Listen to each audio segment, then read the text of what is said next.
Sir നമസ്കാരം. നമസ്കാരം. 2026 നിയമസഭാ തെരഞ്ഞെടുപ്പിന്റെ അവലോകനങ്ങളും സർവേകളും എല്ലാം വന്നുകൊണ്ടിരിക്കുന്നു.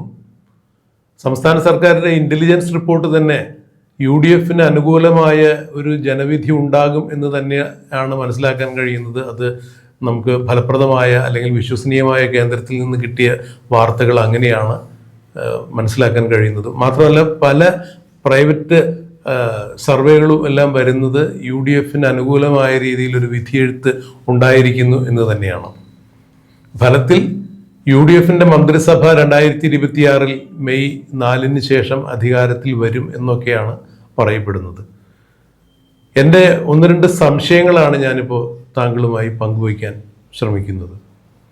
അതായത് UDF അധികാരത്തിൽ വരികയാണെങ്കിൽ, UDFന്റെ നേതൃത്വത്തിൽ ഒരു മന്ത്രിസഭ വരികയാണെങ്കിൽ തീർച്ചയായും നിലവിലുള്ള ചില മര്യാദകൾ അനുസരിച്ച് ഘടകകക്ഷികളുടെ ഒറ്റ MLAമാർ മാത്രമുള്ള ഘടകകക്ഷികൾക്ക് അവർ ജയിച്ചു വരികയാണെങ്കിൽ മന്ത്രിസ്ഥാനം കൊടുക്കുന്നൊരു കീഴ്വഴക്കമുണ്ട്.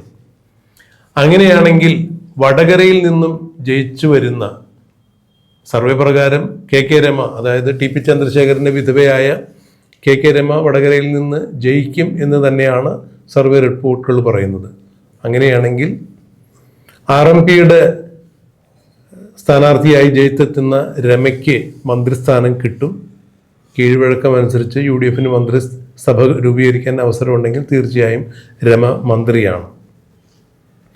അമ്പലപ്പുഴയിൽ നിന്നും G സുധാകരൻ തിരഞ്ഞെടുക്കപ്പെടുകയാണെങ്കിൽ തീർച്ചയായും സുധാകരന് മന്ത്രിസ്ഥാനം കൊടുക്കേണ്ടതായി വരും. അദ്ദേഹത്തെ ഒരു MLA മാത്രമായി ഇരുത്താൻ UDFന് സാധിക്കില്ല. തളിപ്പറമ്പിൽ ശക്തമായ മത്സരമാണ് നടക്കുന്നത്. TK ഗോവിന്ദൻ ജയിക്കുമോ PK ശ്യാമള ജയിക്കുമോ എന്നുള്ള ഒരു ഇഞ്ചോടിഞ്ച് മത്സരം നടക്കുന്നു എന്ന് പറയുന്നു. അതെന്ത് തന്നെയായാലും KK രമയും G സുധാകരനുമെല്ലാം UDFന്റെ മന്ത്രിപദം CP ജോൺ അങ്ങനെ ഇത്തരം ആളുകൾ മന്ത്രിസഭയിൽ മന്ത്രിയായി വരുമ്പോൾ ബഹുമാന്യനായ ഇപ്പോഴത്തെ മുഖ്യമന്ത്രി പിണറായി വിജയൻ പ്രതിപക്ഷ നേതാവായി ഇരിക്കുമോ എന്നുള്ളതാണ് എൻ്റെ ഒരു സംശയം. എന്താണ് ഒരു രാഷ്ട്രീയ നിരീക്ഷകൻ എന്ന രീതിയിൽ അങ്ങേക്ക് ഇതേക്കുറിച്ച് വ്യക്തമാക്കാനുള്ളത്? ഇപ്പോൾ നമ്മൾ പിണറായി വിജയൻ്റെ ഒരു വാചകം കോട്ട് ചെയ്തുകൊണ്ടാണ് നമ്മൾ ചർച്ച തുടങ്ങിയെന്ന് തോന്നുന്നു.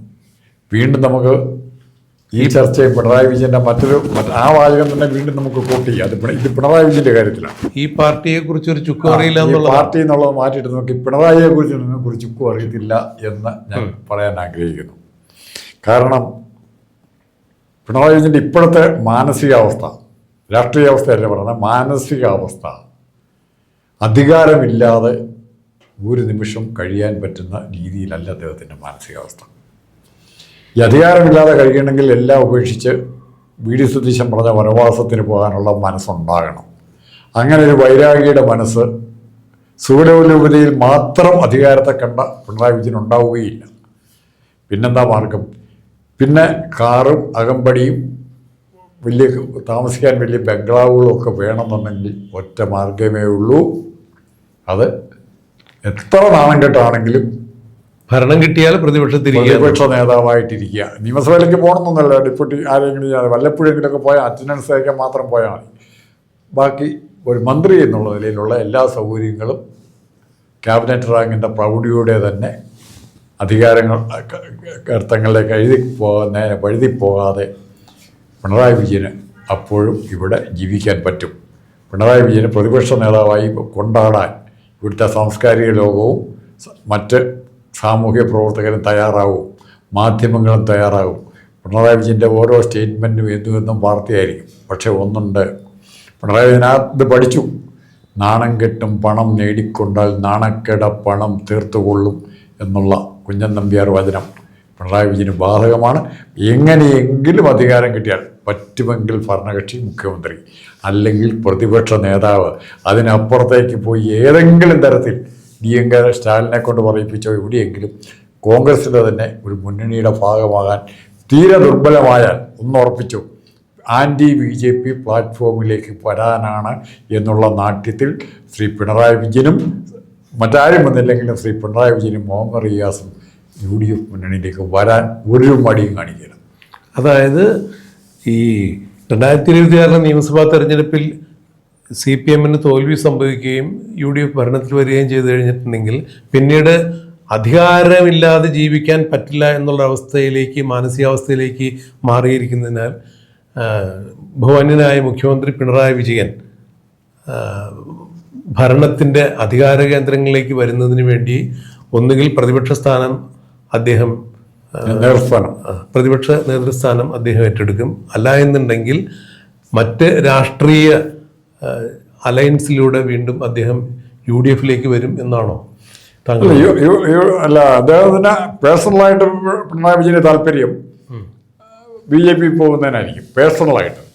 BJPക്കാർക്ക് പക്ഷേ പിണറായി വിജയനെ അങ്ങനെ കൊണ്ടുപോകുന്നതിന് താല്പര്യം കാണില്ല. കാരണം ഇദ്ദേഹം BJPയിലേക്കാണ് മാറുന്നതെങ്കിൽ ഇദ്ദേഹത്തിന് കൂടെ പോകാൻ റിയാസ് പോലും ചിലപ്പോൾ കണ്ടുവന്നിരിക്കില്ല. അല്ല, ഇപ്പോൾ കേരളത്തിലൊഴികെ മുഖ്യമന്ത്രി പിണറായി വിജയനും CPMും കോൺഗ്രസും എല്ലാം ഒരു മുന്നണിയിലുള്ള ആളുകളാണ്.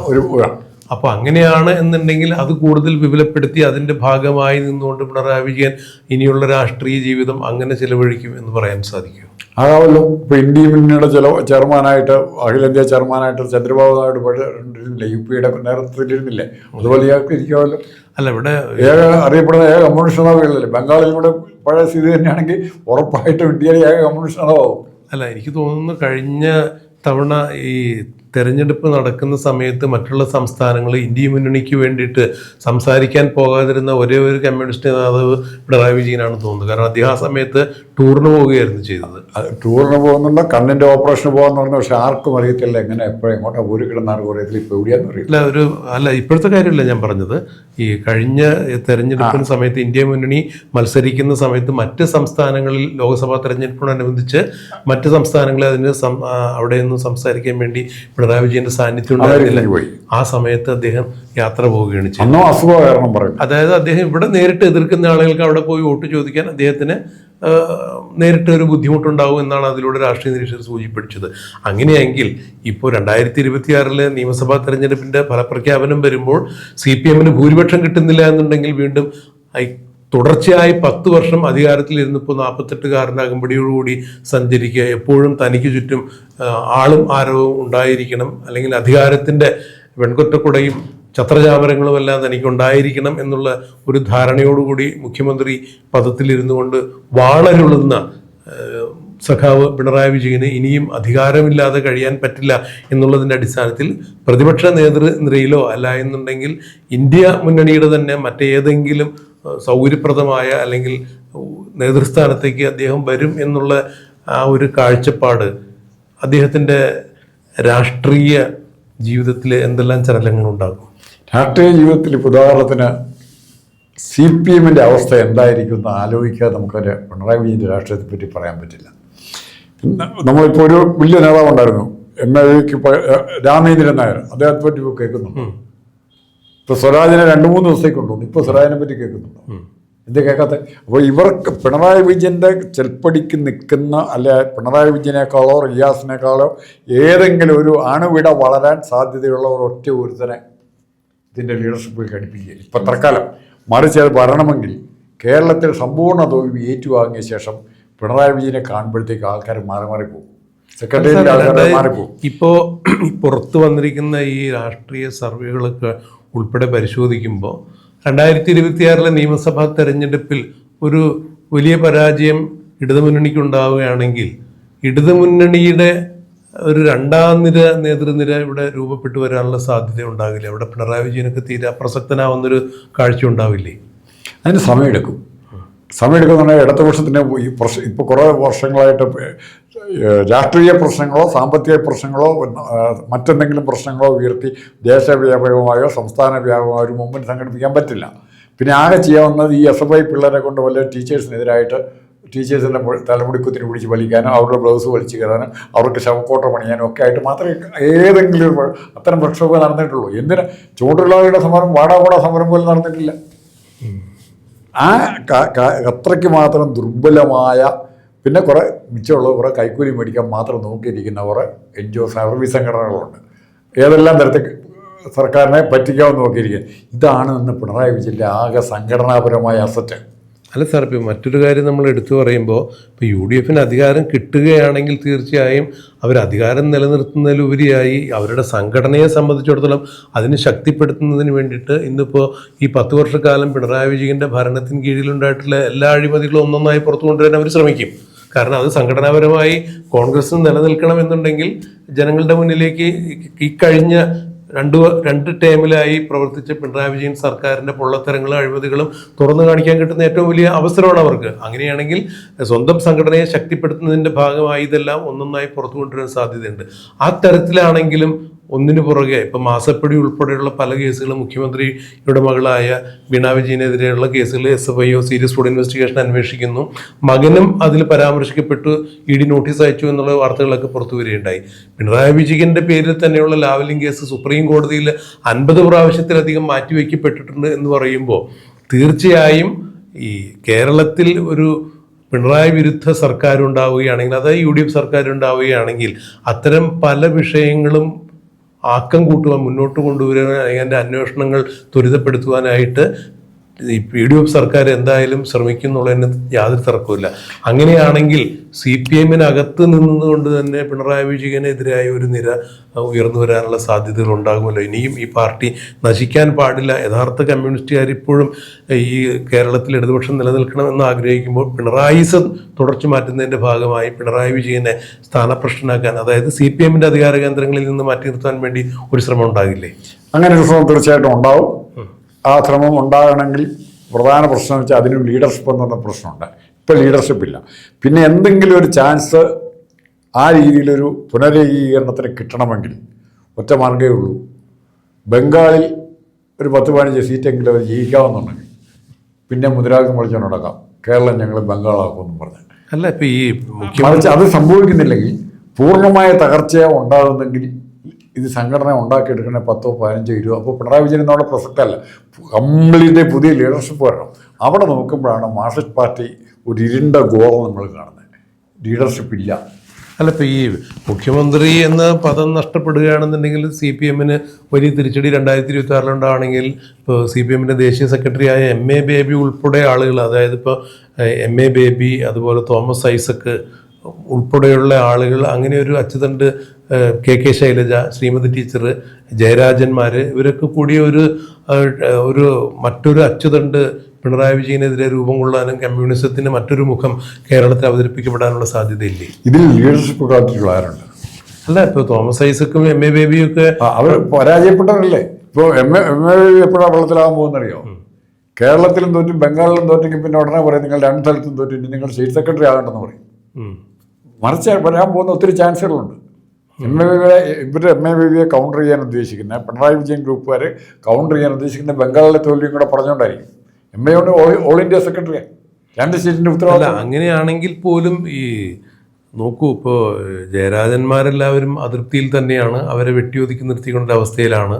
ഇപ്പോൾ നോക്കൂ, KK ശൈലജ ടീച്ചർ, അതുപോലെ ശ്രീമതി ടീച്ചർ, അങ്ങനെ ഒരു വലിയ നിര തന്നെയുണ്ട്. സീനിയേഴ്സായിട്ടുള്ള കമ്മ്യൂണിസ്റ്റ് പാർട്ടിയുടെ സീനിയേഴ്സായിട്ടുള്ള ഒരുപാട് ആളുകളുണ്ട്.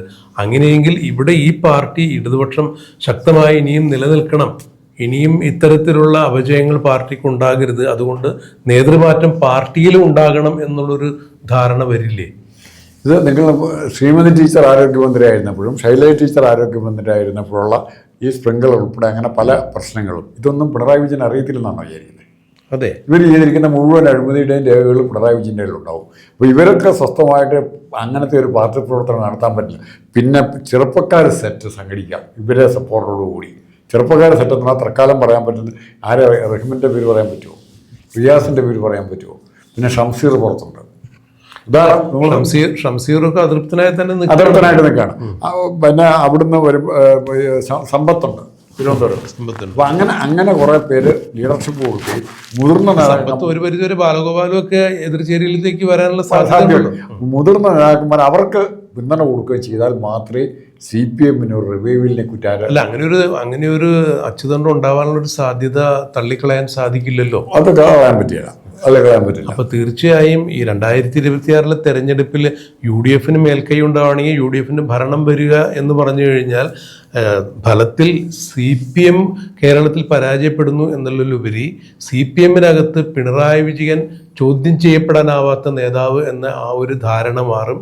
തീർച്ചയായും CPM-ന്റെ അധികാര കേന്ദ്രങ്ങളിൽ നിന്ന് പിണറായി വിജയൻ നിഷ്കാസിതനാവാനുള്ളൊരു സാധ്യത കൂടി ഉണ്ടെന്നുള്ളതാണ് പറയപ്പെടുന്നത്. അല്ലെങ്കിൽ എൻ്റെ ബലമായ സംശയം അത് തന്നെയാണ്.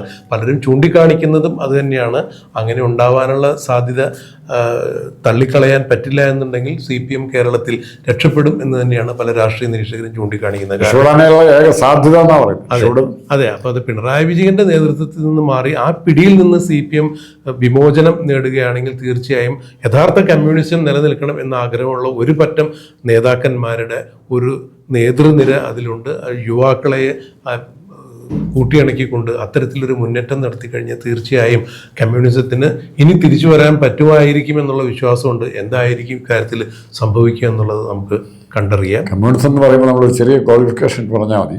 കമ്മ്യൂണിസത്തിനല്ല, കേരള മോഡൽ അല്ലെ ഇന്ത്യൻ മോഡൽ ഇടതുപക്ഷ പ്രസ്ഥാനത്തിന് കൊടുക്കാൻ പറ്റും. എന്തായാലും ഇപ്പോഴത്തെ ഉള്ള അപജയത്തിൽ നിന്നൊരു കരകയറാൻ അതാണ് ഒരു മാർഗം എന്ന് അവർ ചൂണ്ടിക്കാണിക്കുന്നു. എന്തതിൽ സംഭവിക്കുക എന്നുള്ളത് നമുക്ക് കണ്ടറിയാം, കാത്തിരിക്കാം.